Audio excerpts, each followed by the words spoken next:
له الملك وله الحمد يحيي ويميت وهو على كل شيء قدير. اللهم نسألك خير ما في هذا المساء وخير ما بعده. اللهم نعوذ بك من شر ما في هذا المساء وشر ما بعده. اللهم نعوذ بك من الكسل وسوء الكبر. اللهم نعوذ بك من عذاب النار وعذاب القبر. وصل اللهم على عبدك ورسولك نبينا محمد وعلى آله وصحبه وسلم تسليم والحمد لله رب العالمين. Qu'Allah subhanahu wa ta'ala nous pardonne nos péchés. Il nous connaît mieux que nous-mêmes, qu'il nous augmente en foi et qu'il nous laisse mourir avec la foi. Une fois de plus, nous rendons grâce à Dieu qui nous permet de nous retrouver pour pouvoir réviser le livre d'Allah subhanahu wa ta'ala. Alors, normalement, notre thème, c'est la médisance. Parce qu'il y a une différence entre la délation et la médisance. C'est ce qui était visé. Et on va poser la question de savoir qu'est-ce que c'est que la médisance. Médire de quelqu'un, c'est le prophète lui-même sallallahu alayhi wa sallam qui est l'envoyé de Dieu qui va nous dire قال رسول الله صلى الله عليه وسلم الغيبة أن تذكر الرجل بما فيه من خلفه. Le prophète va dire sallallahu alayhi wa sallam, la médisance c'est de dire quelque chose d'une personne, c'est-à-dire médire une personne, c'est dire de lui à son absence ce qu'il n'aime pas, ce qu'il ne veut pas entendre. C'est ce qui est la médisance. Voilà. Donc, il y a un disciple qui va dire, messager de Dieu, si ce que j'ai dit, malgré que c'est la médisance, il n'est pas présent, ce que j'ai dit, si c'est vrai. Parce qu'on va parler de quelqu'un à son insu, à son absence. Alors le prophète va dire, sallallahu alayhi wa sallam, si c'est fait à son absence, alors que ce que tu dis est vrai, c'est ce qui est appelé même la médisance. Ce que toi tu dis de la personne, c'est vrai, mais comme c'est fait à son absence, c'est ce geste-là qui est appelé la médisance. Et le prophète dit, par contre, si c'est faux, c'est ce qui est la diffamation. Parce que diffamer est encore plus mauvais que médire. Médire, c'est dire des vérités sur le compte de quelqu'un qui n'est pas présent. Voilà. Maintenant, est-ce que toi tu es capable de reprendre les mêmes propos en sa présence? Si oui, alors si tu peux le faire en sa présence, ce n'est plus la médisance. Je prends un exemple, quelqu'un qui est directeur, tu dois payer les gens pour le travail qu'ils font et tu ne payes pas leur salaire parce que tu as pris le salaire pour aller faire ton business, alors qu'à la fin du mois, ils doivent percevoir leur salaire. Ils ont accepté cela pour 1 mois, 2 mois, 3 mois, mais toi tu es simplement le directeur, peut-être qu'il y a le PDG de la société. C'est lui qui prend son courage pour aller voir le PDG et relater la situation. Ça, ce n'est pas la médisance. Parce que toi, tu es en train d'abuser de ceux qui sont en train de travailler, alors que le prophète dit, sallallahu alayhi wa sallam, il faut payer le travailleur avant que sa sueur ne sèche. Subhanallah. Vous voyez, il faut payer quelqu'un que vous avez mis au travail, il faut le payer avant que sa sueur ne sèche. Alors que qu'est-ce qu'on remarque? On aime faire travailler les gens jusqu'au 30, 31 et on va jusqu'au 5 souvent. Quand la personne réclame son dû, souvent on va le bouder. C'est-à-dire on boude la personne parce qu'elle a dit que je n'ai pas encore vu mon salaire. Mais quand c'est comme ça, alors celui qui peut pousser cette personne-là à rentrer dans l'ordre, aller parler de cela n'est pas la médisance. Donc, qu'Allah subhanahu wa ta'ala nous facilite ce thème. Alors, ce thème va se retrouver dans une sourate qui est appelée Al-Hujurat, c'est-à-dire la sourate 49. Alors, je crois que c'est l'opportunité de faire le tafsir de cette sourate 49. Et en visitant cette sourate, on va encore trouver des choses que Dieu va nous apprendre par rapport au vivre ensemble. Parce que l'être humain doit vivre en société. Alors, ça nous amène à comprendre que il y a des raisons qui poussent les gens souvent à la médisance. Voilà. Donc c'est comme ça on peut poser la question, pourquoi les gens s'adonnent-ils à la médisance? Vous allez trouver qu'il y a des raisons, ou une raison peut pousser une personne à médire de l'autre.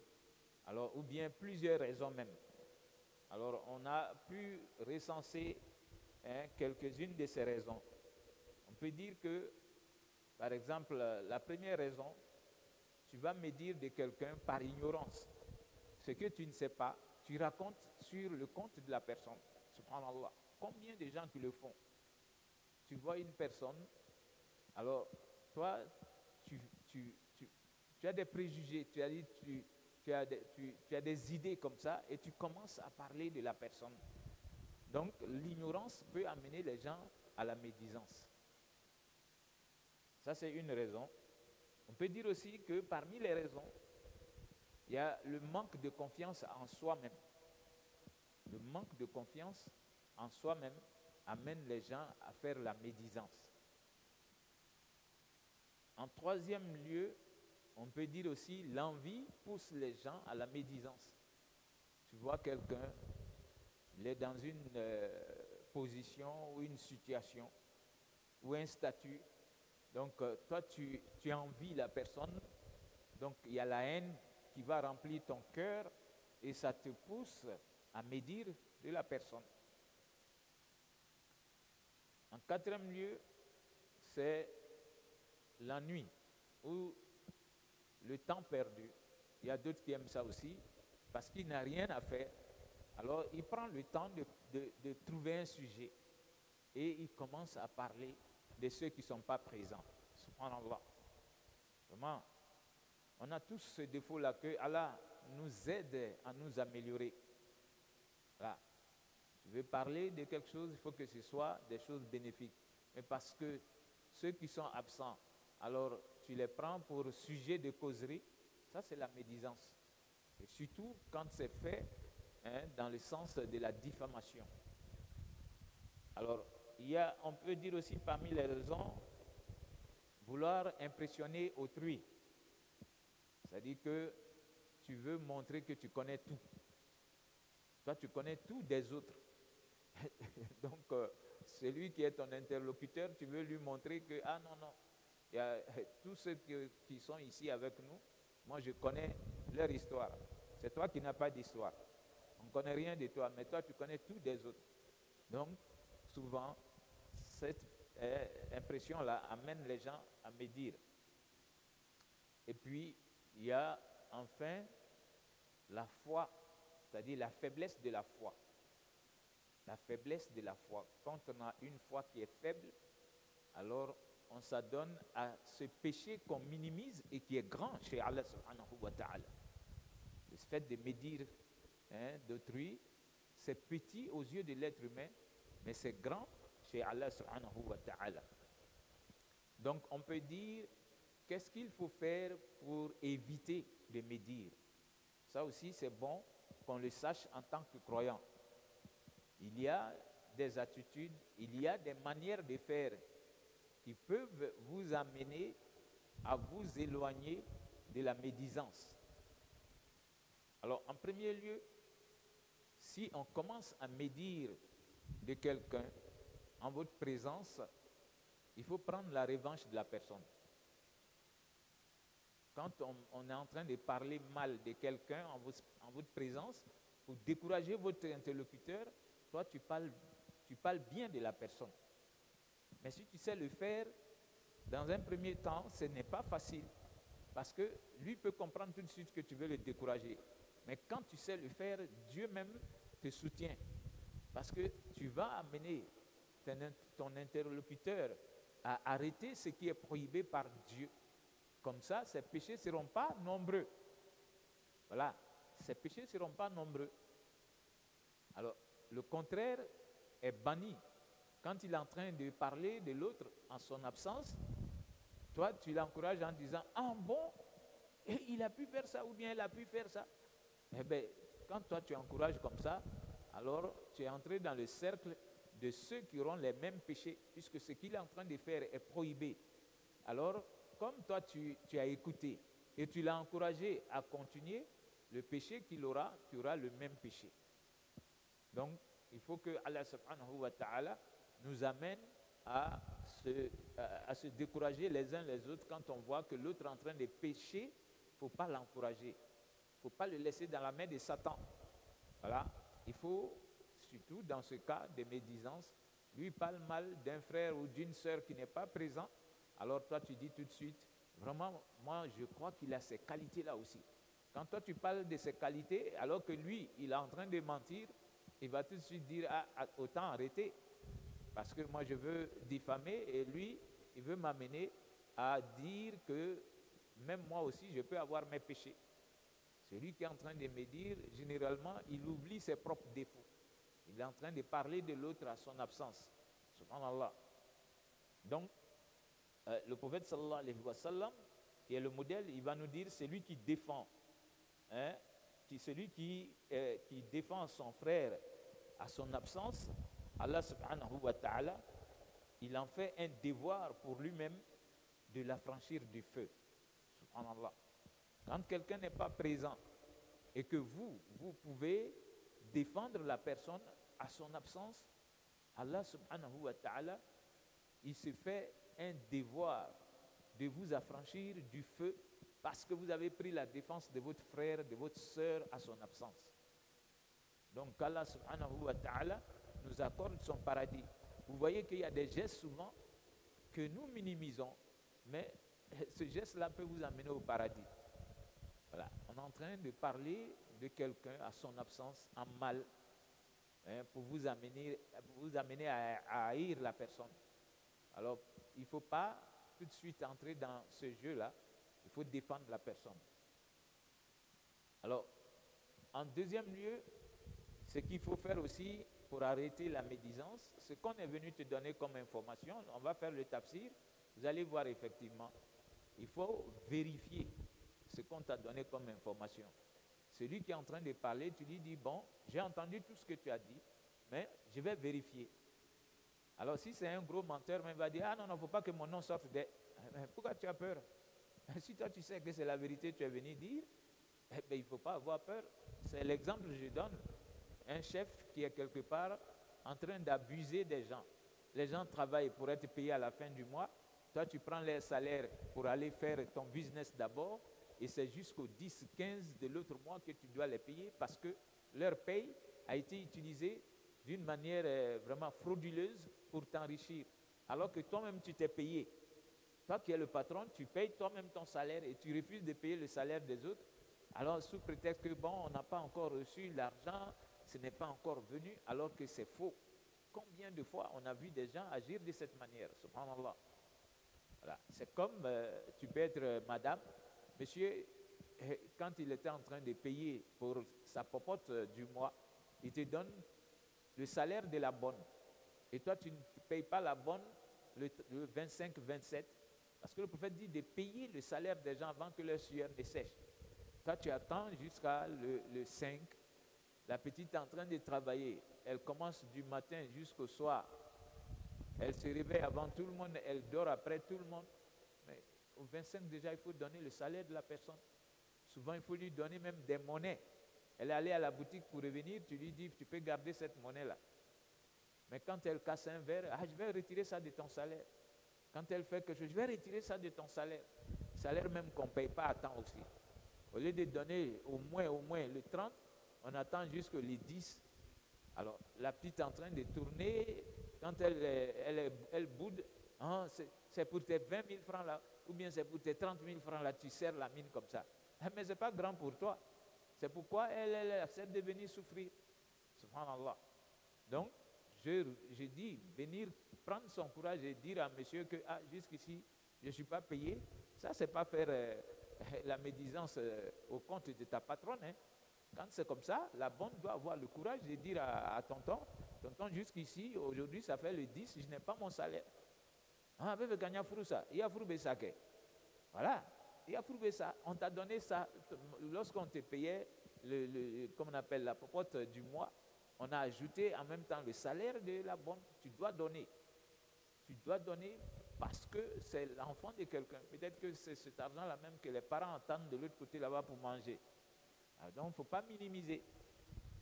Alors, chaque fois que quelqu'un apporte une information, il faut aller vérifier. Si on va maintenant pour vérifier, il ne faut pas dire que non, on veut t'humilier, on veut... Non, non, non. On doit vérifier d'abord, et puis, quand c'est vrai, on arrange. Voilà. Donc, celui qui est venu et qui n'a pas dit la vérité aussi, toi tu viens, tu dis ce qui n'est pas vrai, on ne va pas s'en prendre à la personne directement, on va vérifier d'abord. Et c'est en disant à la personne que je m'en vais vérifier, tu vas savoir si c'est un menteur ou pas. Si c'est un menteur, il va même se mettre à genoux tout de suite. Pardon, je ne veux pas que mon nom sorte dehors. C'est pas, non, non, non, moi je te dis, je vais vérifier, je vais l'appeler. Et tout ce que tu viens de dire à son absence, je voudrais que tu reprennes en sa présence. Si on te dit, là je ne peux pas, ben, c'est que c'est faux. Voilà, c'est que c'est faux. Maintenant, le prophète sallallahu alayhi wa sallam, il nous disait ça, min husni islam il mar'i tarkuhu ma la ya'nihi.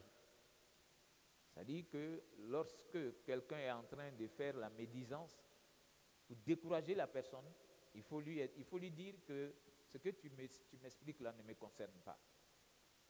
Voilà. Ce que tu m'expliques ne me concerne pas. Alors, une fois que tu vas dire ça, tout de suite, il va arrêter parce qu'il se verra humilié. Lui, il a voulu faire ça pour te plaire. Et toi, tu lui dis, moi, je ne rentre pas dans ce jeu. Ça ne me concerne pas.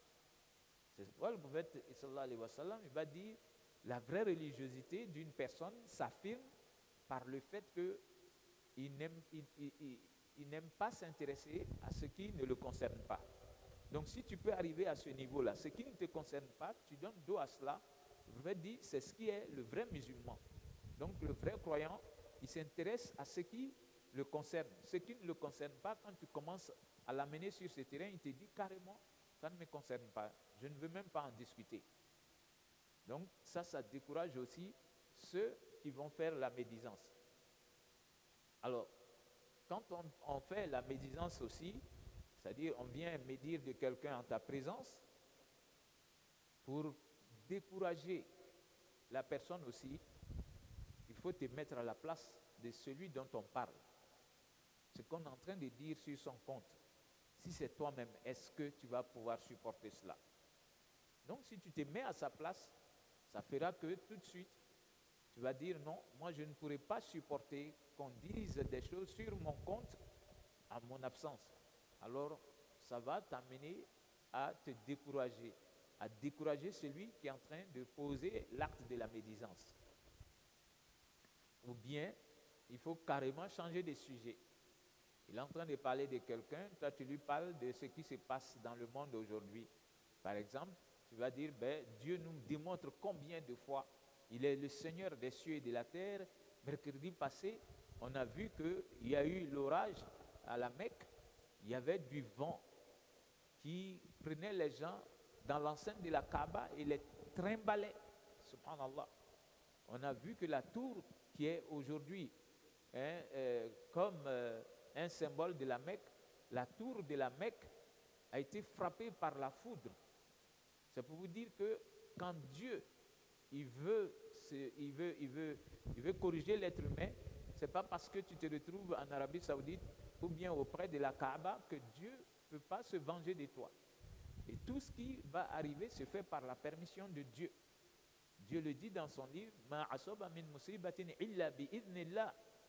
Toute chose qui va arriver en malheur se fait avec la permission d'Allah. C'est Dieu qui aura décidé que ça aussi, ça puisse arriver. Subhanallah. Alors, lui, il est en train de me dire de quelqu'un, il a fait ça. Toi, tu parles de ce que tu viens de voir à la Mecque. Ça nous amène à nous dire que partout où on se trouve, on peut pécher. Et si tu as péché aussi, Dieu peut se venger de toi partout où tu te trouves. ne faut pas penser que, ouais, comme moi je suis à la Mecque ici, je fuis pour venir me cacher ici. Non, Dieu peut te prendre autour de la Kaaba même. Donc ça doit nous amener à nous raviser. Ça doit nous amener à nous repentir partout où on se trouve. Voilà. Alors, ou bien tu sens que vraiment, je veux même qu'on change des sujets, la personne ne veut pas, ben il serait mieux que moi je parte des lieux. Tu t'en vas. Voilà.